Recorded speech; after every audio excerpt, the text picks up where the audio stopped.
Hey guys, this is Dustin. Welcome back to the channel. So we ordered something. I finally made a trip to Harbor Freight and I ordered a US General toolbox.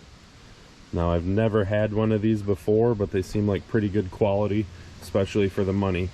Now, I got this one on sale for around $240 and a comparable Snap-on is about $1,100 to $1,200. So it's definitely a price savings, and we will let you know how it works.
Alright guys, our toolbox is complete.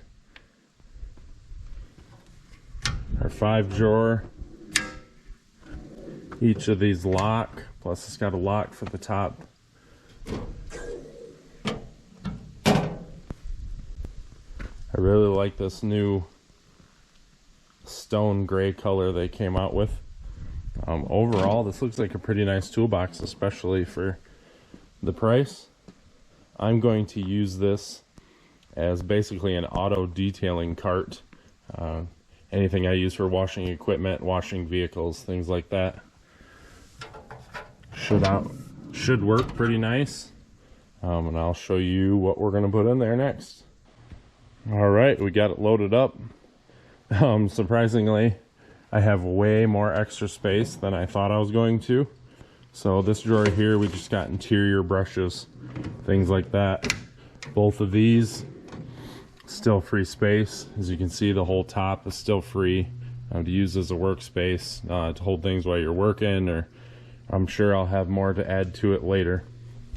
This drawer, I got a bucket strainer, just some extra spray bottles, and my clay block kit. This drawer here, wash mitts, drying rags, brush, and my favorite, foam cannon. Wouldn't go without one of those. And down below, we keep all of our liquid products. Got some F11 tire shine, and then a few Chemical Guys soaps, things like that. The only thing I was kind of bummed about is the bucket didn't fit underneath, but you can always keep that on top or have it hang off of the handle or something, not a big deal. But overall, I'm pretty happy with this purchase, about $250 for this toolbox. I will definitely look into US General toolboxes in the future, hopefully get a large one for the garage. But again, looks pretty good, seems to hold up. I'll let you know how well it holds up. Obviously it's not going to be holding a lot of weight and tools or things like that. It'll be pretty light use, but it looks pretty good so far. All right guys, thanks for watching. Please like and subscribe, and we'll see you next time. Thanks.